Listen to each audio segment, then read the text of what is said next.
Bom dia!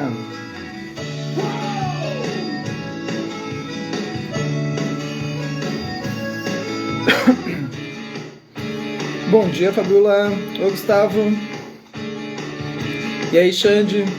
Começando com Bideu Balde. Ô, Andreas, Carolina.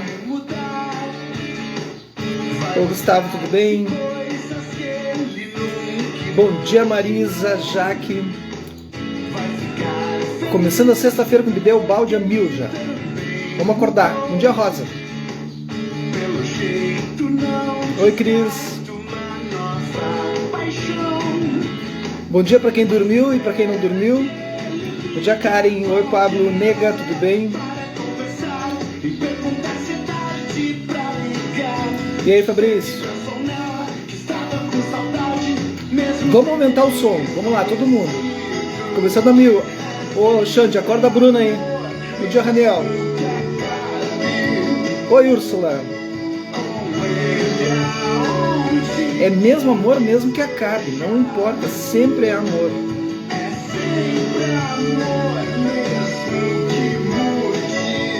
Bom dia, nega. Nega, tu tá de férias eternas? Como é que é o negócio? Esqueceu da aula? Bom dia, Cláudia. Acorda, Bruna. Mostra um vidrinho de Veja pra ela que ela acorda. Bom dia, Natália.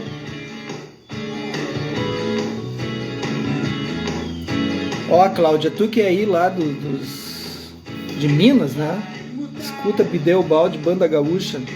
Eu nem sei se tá nativa, não deve, tá? Mas é bacana. Minas Gerais é um berço de música, né? É o Clube da Esquina com todo esse pessoal aí, o Skank. Ah, tem uma galera sensacional, né? Minas Gerais é lindo, assim, né? Vai ali pra... Todas as regiões são lindas. Então, tá? Então essa é para acordar. Vamos lá. Isso é para tocar no rádio. No Coração da Vida tem Zimpalmo, de Etsuma, o Venerável. Editora Lúcida Leta. A gente está no capítulo da renúncia.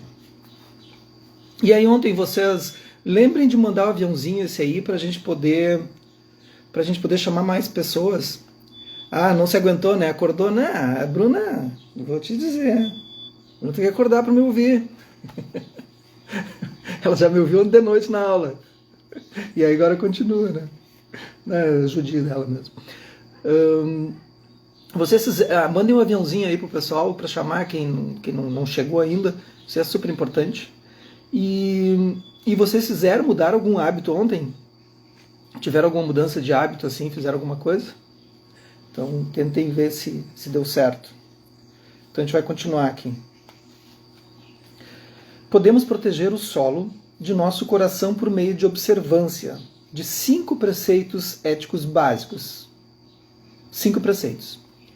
Estou certa de que a maioria de nós conhece os princípios básicos de viver nesse mundo sem causar danos. Então, o budismo, o Buda, quando na época dele bem na época dele, mas quando ele estava montando a sanga dele, né, os preceitos surgiram justamente não como mandamentos, como é no catolicismo, né? Não são mandamentos. Eles são preceitos porque é um treinamento. E esse treinamento da mente não significa que tu não vá fazer mais. Nossa, aí tu resolve não ingerir bebidas alcoólicas ou tóxicos, qualquer coisa que altere tua consciência. Aí um dia tu toma uma taça de vinho e morre por aquilo, vai lá e vai confessar, não tem ninguém para tu confessar. É apenas tu observar tua mente quando tu toma uma taça de vinho, quando tu toma demais também, né? Como é que tu reage? É a alteração da consciência. E aí tu procura não fazer de novo. Não estou dizendo que é contra beber, que é contra. O contra é o exagero, né? Tu não vai estar ali numa festinha com os amigos e vai, enfim. Mas é o cuidado que tem que ter. E aí ele foi colocando esses preceitos e eles foram aumentando ao longo dos anos, né, entre os monges, porque era uma comunidade de 1000 pessoas lá, né?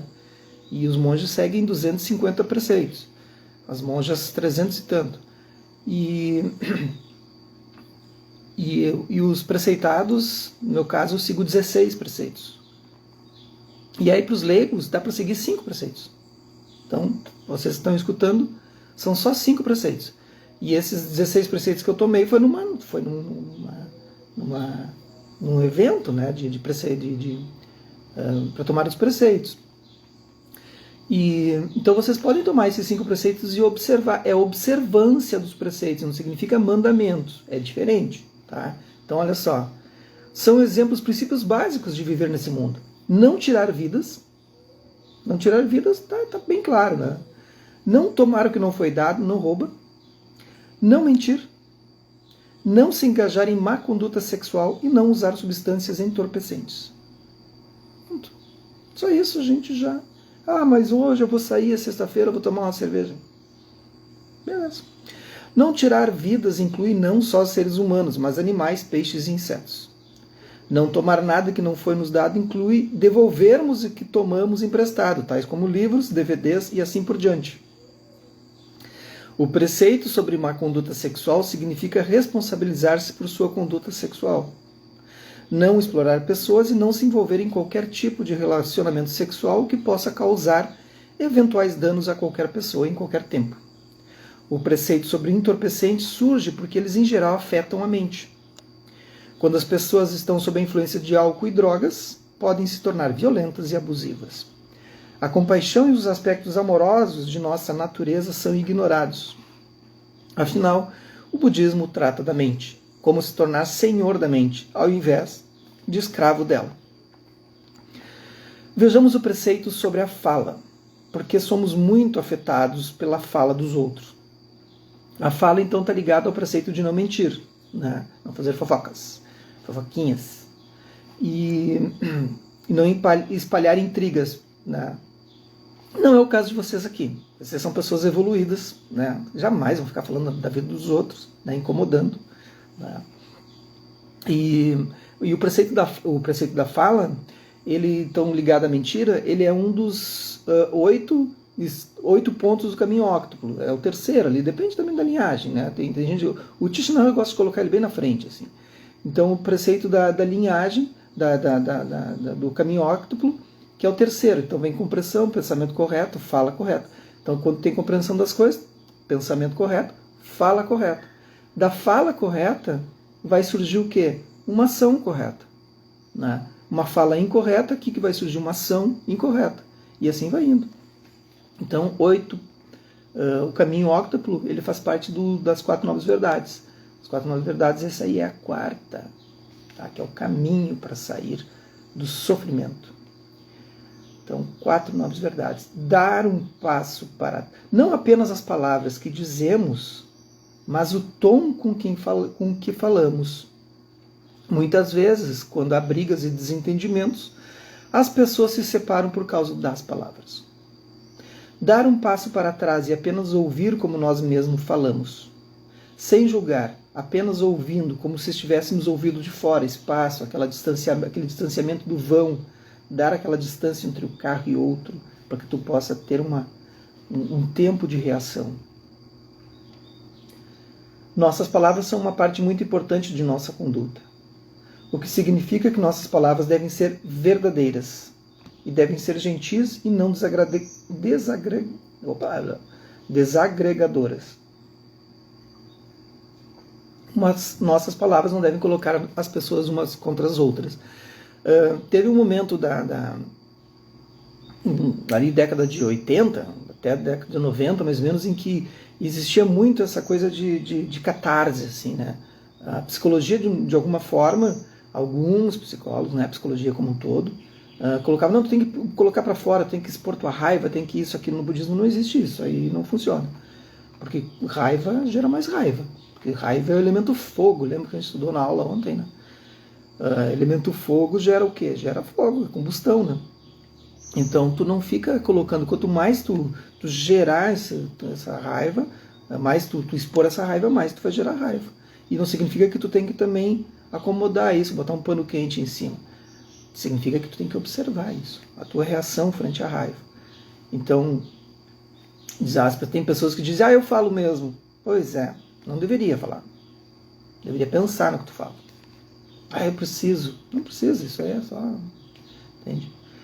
No budismo, as pessoas que não conseguem controlar a sua língua, seus hábitos de fala, e as pessoas dizem, não, é que eu tenho uma mente muito rápida. Não, tu tem uma mente confusa e que tu não consegue controlar o freio da tua língua. É só isso. Aí hoje é sexta-feira. Sexta-feira, geralmente, eu estou mais venenoso. Eu devia ter colocado a música Veneno. Tá. Quem é que eu vou incomodar agora? Eu já incomodei a Bruna, né? Eu sempre incomodo a Bruna nas lives, então eu vou ter que incomodar mais alguém. Vamos ver aqui. Nossas palavras são uma parte muito importante da nossa conduta. O que significa que nossas palavras devem ser verdadeiras e devem ser gentis e não desagregadoras. Nossas palavras não devem colocar uma pessoa contra outra. Não há necessidade de entrar em conversas sem sentidos e em fofocas. Não há necessidade de criar mágoa e desarmonia. Viu? Eu não estou criando mágoa e desarmonia, eu só estou cutucando. Temos o dom maravilhoso da linguagem. Vamos dar valor e nos responsabilizar por espalhar harmonia e felicidade entre outras pessoas, especialmente entre os nossos colegas e entre a nossa família. Esses conceitos não são mandamentos. São uma forma de treinamento ao qual nos propomos como um apoio para alinhar naturalmente a nossa conduta e a nossa fala, as de um ser iluminado. Agora já temos uma cerca em torno de nosso jardim, mas também precisamos cuidar do solo. Olha que importante que ela fala agora. Em geral, essa terra é mal trabalhada há muitos anos. Está repleta de bons e maus hábitos e cheia de julgamentos e preconceitos que nunca foram investigados. Está completamente encharcada de mim e cheia de coisas que são minhas, e o solo está forrado de memórias que nunca foram seriamente ordenadas. Gente, só com esse parágrafo aqui eu dou um curso de umas 4 horas, mais ou menos. Tranquilo. Porque a Tenzin Palmo tem a capacidade genial de uma mestra de transformar as palavras que são super complexas do budismo em palavras de sabedoria, compaixão para o cotidiano, que é o título do livro. Então, quando ela diz ali que nós temos um solo para ir para os budistas de plantão, aí que eu sei que tem, ela está falando do solo de Alaya Vijnana, né? Do depósito do Vijnana na nossa consciência. Mas Vijnana é consciência, né? Via é uma negação da consciência, uma ilusão da consciência. Então, nós temos aquilo que a gente chama de consciência, uma ilusão. E esse depósito Alaya Vijnana, que eu já expliquei em outras lives, né? Que significa depósito, esse depósito tem tudo ali. Tá tudo ali, tem a semente. Já lembra que eu falei da horta, né? O que eu plantar vai dar. Não importa. O que eu semear vai dar. Todos nós, sem exceção, temos em nós. Ah, se tem uma pessoa, Dalai Lama, tem. Entendeu? Papa, tem. Qualquer tradição. Todos, Jesus, o Buda, todos têm. Todos nós temos sombras. Todos nós temos solos. O solo é fértil, ele pode produzir coisas negativas e coisas positivas. Não tem esse papo. Ah, mas eu sou um ser iluminado. Tu é iluminado porque tu está iluminando os lugares que estão levantando coisas positivas. Então a gente tem que observar quais são as coisas que nós estamos regando. O que a gente está regando diariamente? O que a gente está conseguindo fazer brotar? E esse fazer brotar nem sempre é uma coisa minha ou uma coisa que foi construído dentro da minha memória. Às vezes é uma coisa familiar, é uma cultura, às vezes é uma coisa que é passada de geração em geração, às vezes é uma coisa que teus pais te ensinaram que não é mais certo. Não pense que os pais ensinam tudo que é certo, eles ensinam aquilo que era um meio hábil para o momento em sua vida e fez todo sentido. Né? Por isso que a gente não deve culpar os pais pela educação que a gente teve. O momento que eles estavam nos ensinando era o que era possível fazer dentro da cultura deles, do conhecimento deles, né? E a gente agradece. É a nossa capacidade de olhar para a nossa Alaya Vijnana, para a nossa memória, para o nosso solo e ver quais sementes que nós estamos regando. Mas todos nós temos a semente. Eu acho muito bonito, né? Porque no Face ali, principalmente, né? Porque no Instagram aqui todo mundo é bonzinho, mas no Face as pessoas revelam a maldade, assim, né?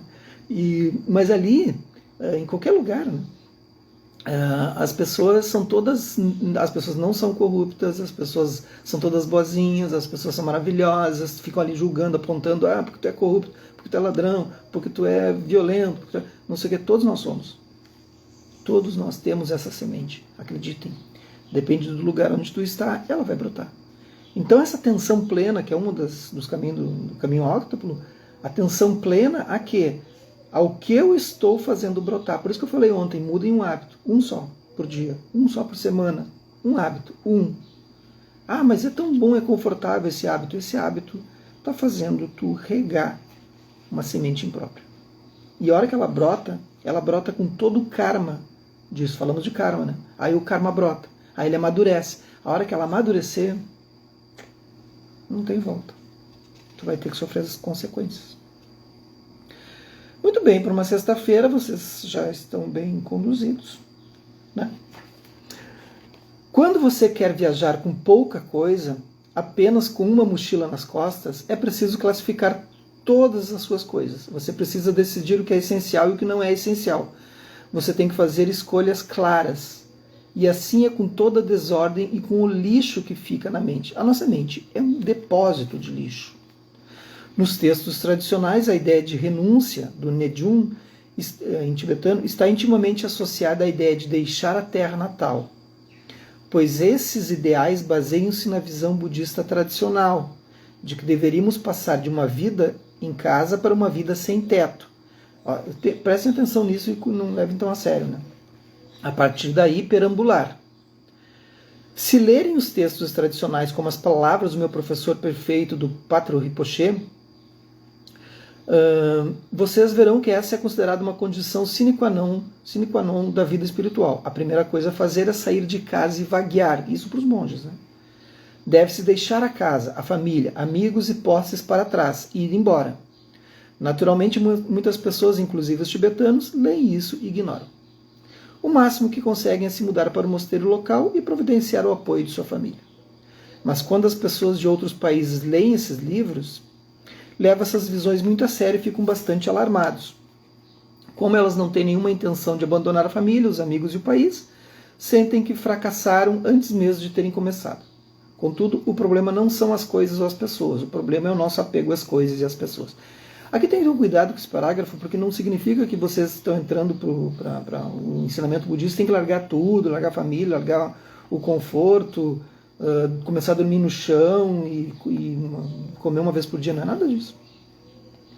Existe uma renúncia para os monges que renunciam, mas é uma renúncia porque eles vão então se dedicar 100% ao Dharma, 100%, e está certo, vai te dedicar a alguma coisa, tu te dedica 100%.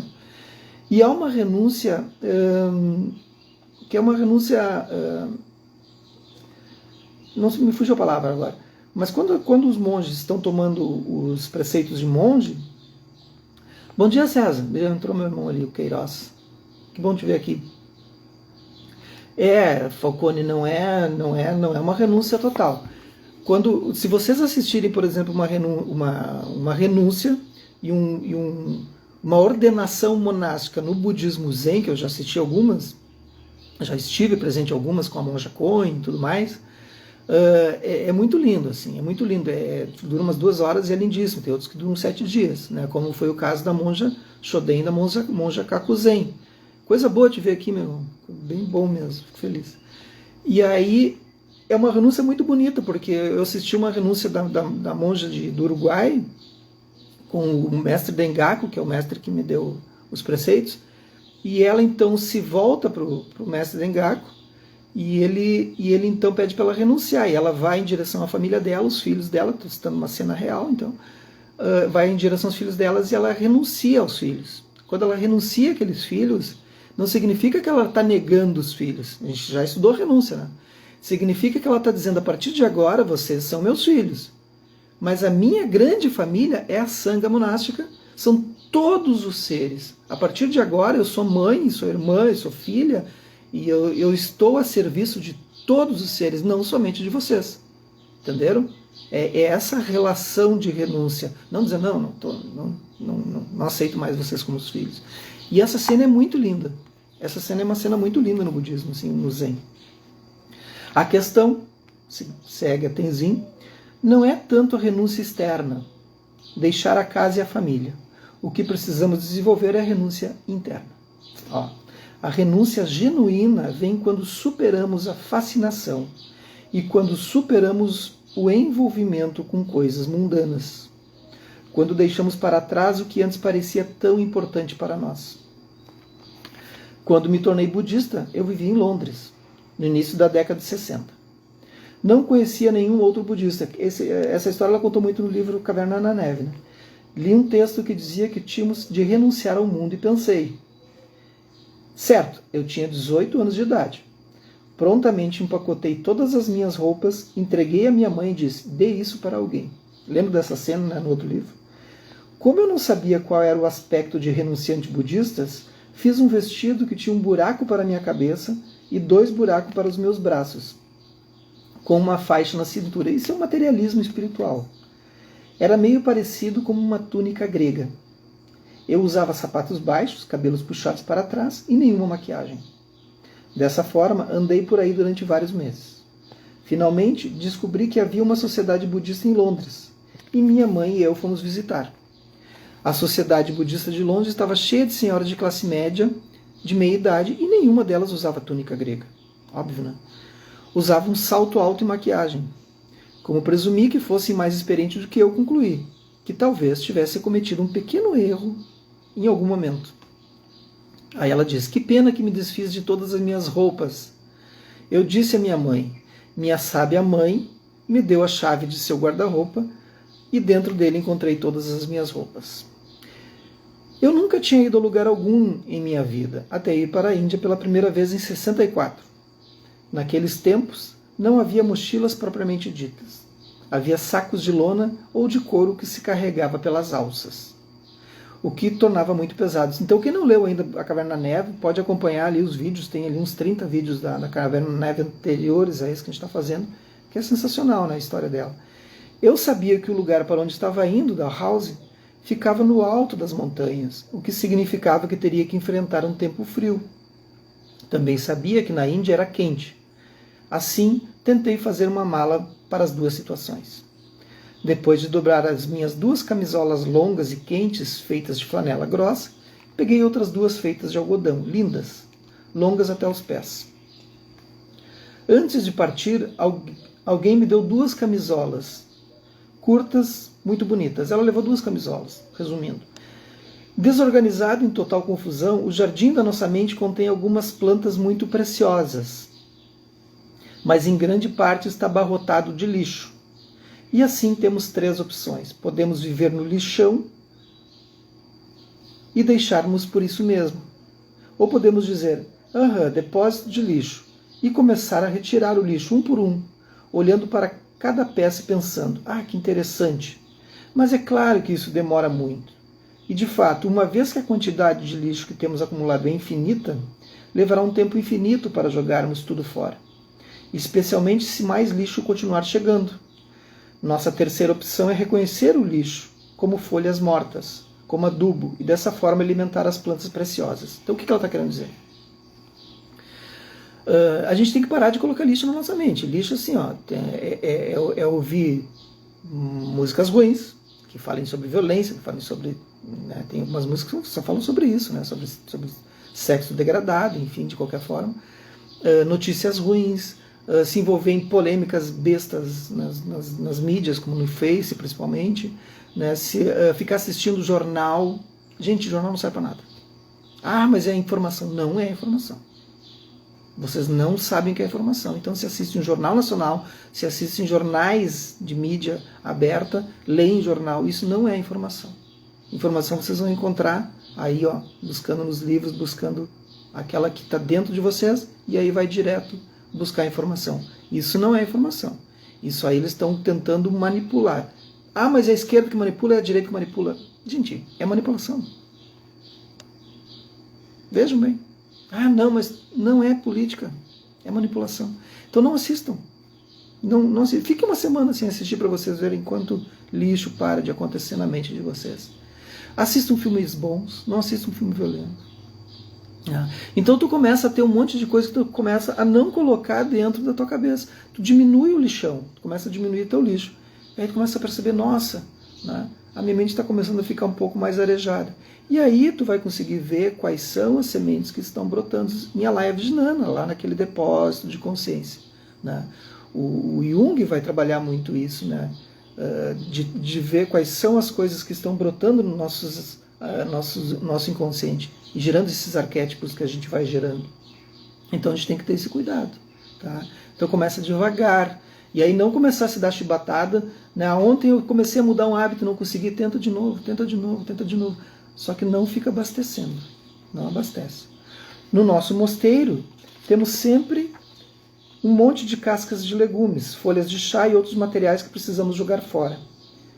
Então ela diz ali que o adubo, nosso lixo são como folhas mortas, como adubo, como uma compostagem. O lixo que a gente gera, que são as nossas raivas, que são as nossas essas nossas flutuações emocionais negativas, tá? Que são esses aspectos negativos que nós temos, isso é adubo. Isso são os nossos mestres. Nós temos que olhar para isso e nos observarmos. Olha como sou eu quando eu tenho raiva, olha como sou eu quando tenho ódio, olha como sou eu quando estou alegre. Né? Então tu vai olhando para aquilo e aprendendo com esses mestres. Então ela fala aqui da composteira que ela tem no mosteiro. A única coisa sensata a fazer com isso é criar uma pilha de compostagem. Inicialmente, quando o mosteiro foi fundado, as meninas apenas jogavam lixo para fora do mosteiro, o que acabou gerando uma grande montanha nojenta e mal cheirosa. Por isso, convidamos uns especialistas para ensiná-las a compostagem. Os pontos essenciais consistem em arejar. E é claro que a nossa sociedade não ajuda em nada, porque praticamente todas as suas contribuições são apenas mais lixo. Assim, a questão é que, em vez de permitirmos que tudo isso se transforme nessa carga sólida e compacta de lixo, precisamos arejar. Se pudermos arejar tudo isso por meio da consciência pura, então, por si só, sem qualquer esforço de nossa parte, o lixo se transformará em adubo bastante friável e altamente fértil, que poderá ser usado para nutrir a nossa árvore Bodhi, nossa árvore da iluminação. As pessoas pensam que se alguém é muito difícil ou complicado, deve ser bom, mas muitas vezes as coisas mais simples são as melhores coisas. Porém, quando algo é muito simples, não acreditamos nesse algo. Na verdade, até mesmo os nossos yogis mais avançados afirmam que a sua prática é muito, muito simples. Todos os caminhos espirituais verdadeiros lidam com a forma de dissolver o pequeno senso de eu, para nos abrirmos a algo que é muito mais vasto, seja lá como queiramos nomear. Por exemplo, São Paulo, né, o apóstolo, disse: não sou eu que se move e fala, é Cristo que se move em mim. Olha, uma budista falando sobre o apóstolo. Mas enquanto isso, ironicamente, enquanto vivemos nesse mundo relativo, em nossa mente conceitual, também precisamos nos tornar amigos desse senso de ego, para que ele nos ajude em nossa jornada. Em última análise, finalizando, o ego não existe. Pelo menos não da forma como vemos. Mas, por enquanto, quando dizemos que temos de superar o ego, não significa que podemos superá-lo espancando-o até a morte. De início, ao embarcarmos em nossa jornada interior, precisamos ser gentis com nós mesmos, adquirir autoconfiança e, dessa forma, lentamente poderemos ver através da duplicidade da nossa mente. Um dos aspectos mais importantes do caminho budista é o cultivo da mente, chamado de meditação, o método apresentado. Então amanhã vai ter uma prática de meditação, avisando vocês. Tá bem? Vamos finalizar, já são 7 horas. Então é isso, é uma mestra falando dos aspectos complexos do budismo de forma simples e compassiva. Então hoje é sexta-feira, aproveitem o dia, aproveitem o início de final de semana, curtam, dissolvam mais um hábito hoje, dissolvam um hábito, aquilo que está incomodando e está gerando cada vez mais lixo em vocês, certo? Então que os méritos desse nosso encontro e dessa nossa prática se expandam e toquem a todos e que nós possamos nos tornar o caminho iluminado. Não se esqueçam de se inscrever no Desperte.